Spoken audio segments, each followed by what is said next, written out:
everybody. We're super excited to have Pamela Mayer here with us today, author of Chicken Soup. And Pamela, you're in for a treat with this class. I have to tell you, our teacher, Miss Sana Monovan, has been working with the students all week, and we read the book to them at the beginning of the week, and Miss Sana Monovan took the part of Nai, and I took the part of Bubby, and we've had interesting. We've had a good time with it, and the kids have done some great work in discussing about what they think the book is about, and they're super excited to meet you. So welcome to Hollywood, not Hollywood, California, just Hollywood, Toronto. Thank you. I am so excited to meet my friends in Canada. And I'm so excited that you read my book, Chicken Soup, and that you know that it's about a little girl and her two grandmothers and a chicken. What is this chicken doing here? Get out of here. Well, you can't have chicken soup without a chicken, can you? Well, I guess we'll start with reading the story. And that was written by me and illustrated by the wonderful Deborah Melman. Two grandmas, two soup pots, two family traditions, two recipes for chicken soup, Grandma Ellie's chicken soup with kreplach, Grandma Nancy's chicken soup with wontons. Uh-oh, how could a little piece of dough stuffed with meat and floating in a bowl of chicken soup cause a problem? It started one rainy afternoon when I went to my Bubby's, my Grandma Ellie's, for lunch. She's thinking about the kreplach and the wonton. Sophie, darling, here's a nice bowl of hot chicken soup for you. I picked up my spoon and smiled when I saw the dumpling in my soup. Yum! Wonton! My favorite! Wonton? Who's a wonton? Bubby asked. Silly Bubby, in the soup! Sophie, my Zisela, my sweet one, those are kreplach, not wonton. This is Jewish chicken soup, which I make for you just the way my Bubby made it for me. Now eat. It's delicious. For the rest of the afternoon, we played dress up and had a wonderful time. But when Mommy came to pick me up, I heard Bubby muttering about a granddaughter who didn't know the difference between kreplach and wonton.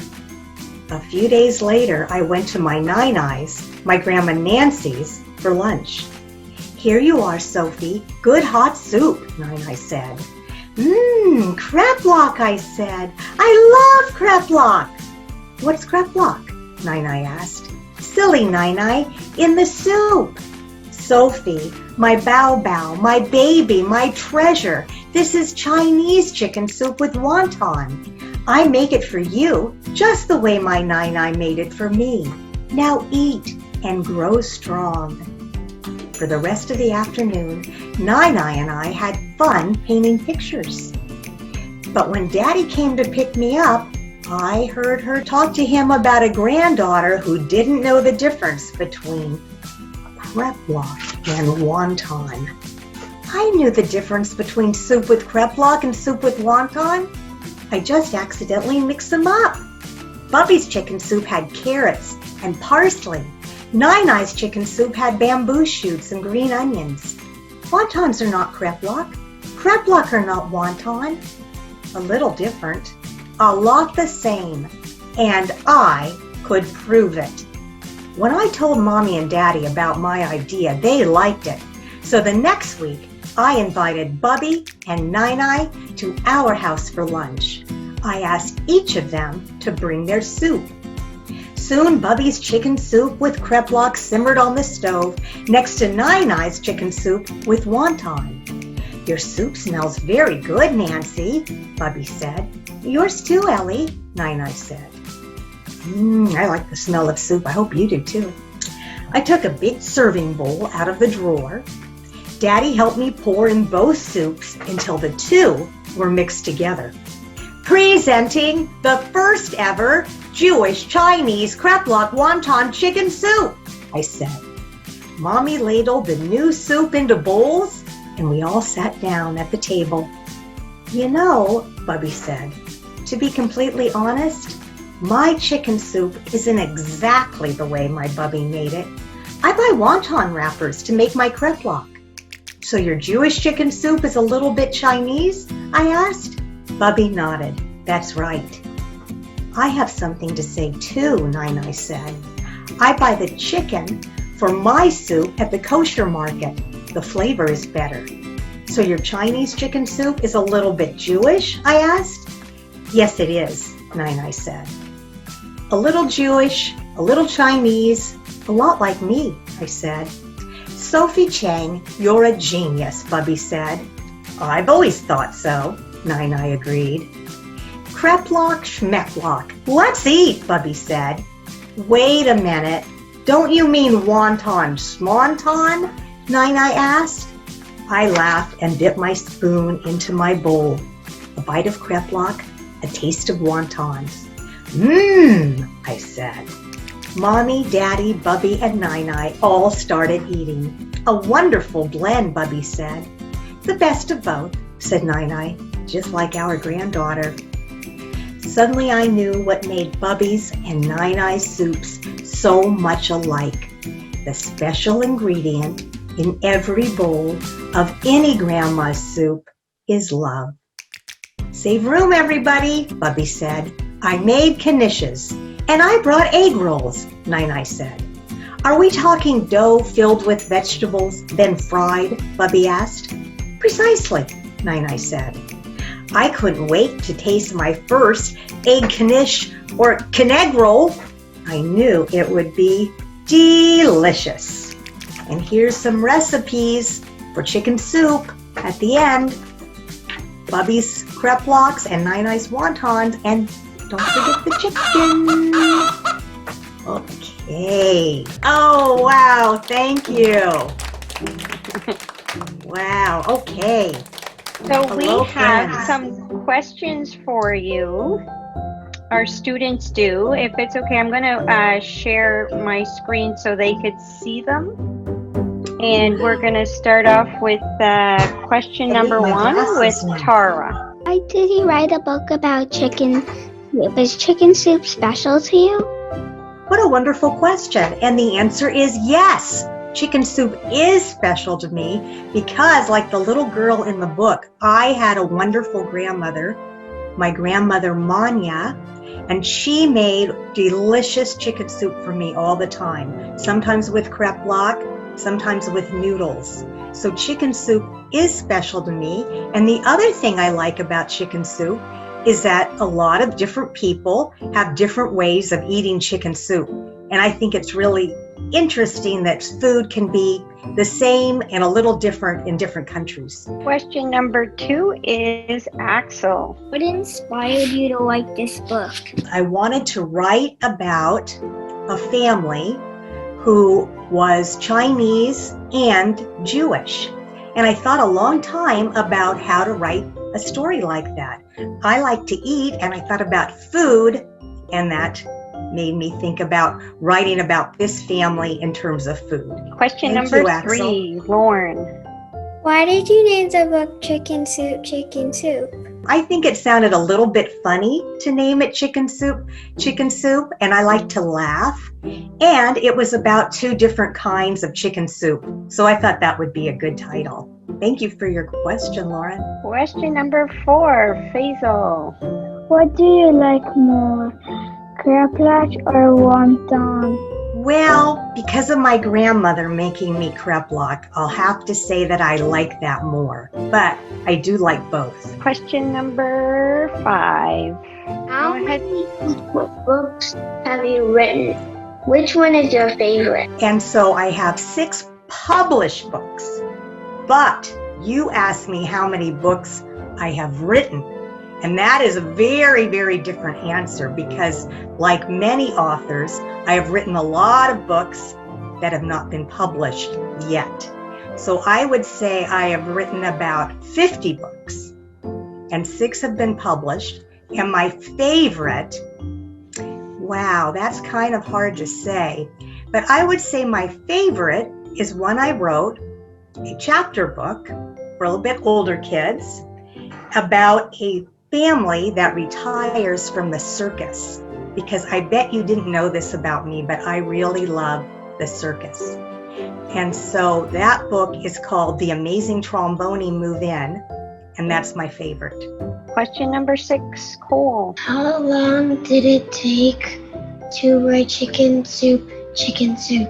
It took me about a year to write it, and then I sent it to my editor at the publishing company, and guess what? It took over a year for her to say yes, she would like to publish it. And then after that, they had to hire the illustrator, and she took about a year to make the illustrations. So it took a long time after I wrote the book for it even to be published. And that's the way it usually works with children's books. Even after the editor says, yes, I love it, I want to publish it, it takes about 3 years before it is available for people to read. Question number 7, please. What did you like about writing this book? What is the lesson you're trying to teach us? Very good questions. What did I like about it? Well, I liked about writing about soup and grandmothers. I had wonderful grandmothers, and I am a grandmother, and so I really like to write about grandmothers. So that was fun, and it was fun to put the story about together. And I guess what I'm trying to teach us is that we're all a little bit different, but a lot the same, and we're all part of one big world. And it's really wonderful when we can celebrate the things that are both different about us and the same, and to remember how much our grandmothers love us too. So, Emma, you have question number 8. Where do you get the information and ideas for the book? You know, if you want to be a writer, first you have to be a reader. And I love to read, and I love to do research, and I read and read and read. And I also love to read when I was a child. In fact, I still have an old book. It was the first book I read all by myself, and I still have that book at home. And I used to love to go to the public library. It was right across the street from my school when I was a little girl. So I get the information there, and I think I get my ideas basically by observing people I see. I'm very fascinated by people and by things. So I would say by reading and thinking and observing people, I get my ideas for my books. And people who are writers, it's really easy for us to get ideas. I get a lot of ideas every day. The hard part, though, is writing. I bet you do some writing in school too, so you probably already know that. But the hard part is writing down your idea in a way that's clear so that other people who are reading your book kind of get an idea of what you were thinking about. And that's the challenge of writing. Thank you, Emma. Stephanie, question number 9, please. Are you going to write more books about soup? That's interesting. No, right now, I do not have any books planned about soup, but I really like to eat and I like to cook, so I won't rule it out that in the future I won't write more books about soup or about some kind of food. Owen, question number 10. Why is the book about food? Is there a reason? There is a reason why the book is about food. You know, usually eating together, especially families, that's a nice way that people show their love in the food they make for their families and the time you spend together eating. So that's why the book is about food. Food is an important way that traditions are passed along and that families enjoy time together. Maya, question number 11. Is it a true story? Hi, Maya. You know, I get asked that question all the time. It's not a true story.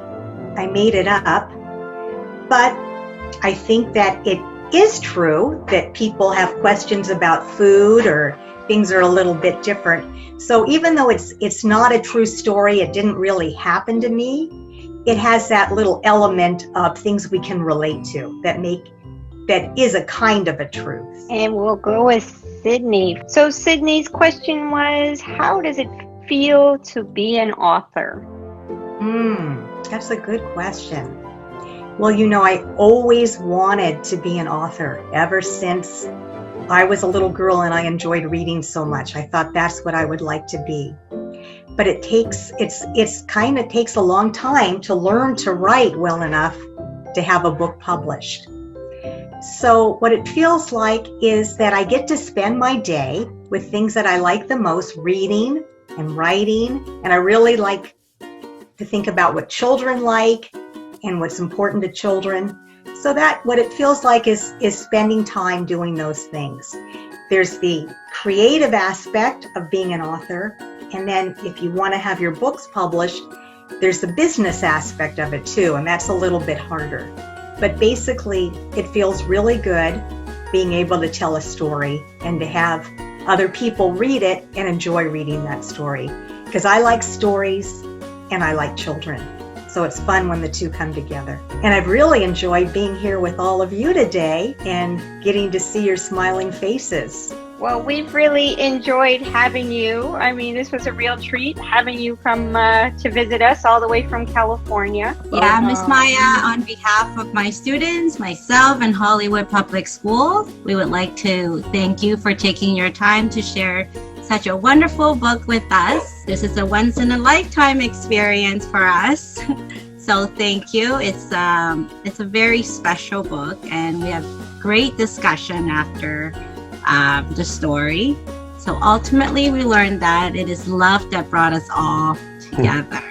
All right, should we all say, give a big wave and say thank you, Miss Mayor? Thank you. Okay, thank you.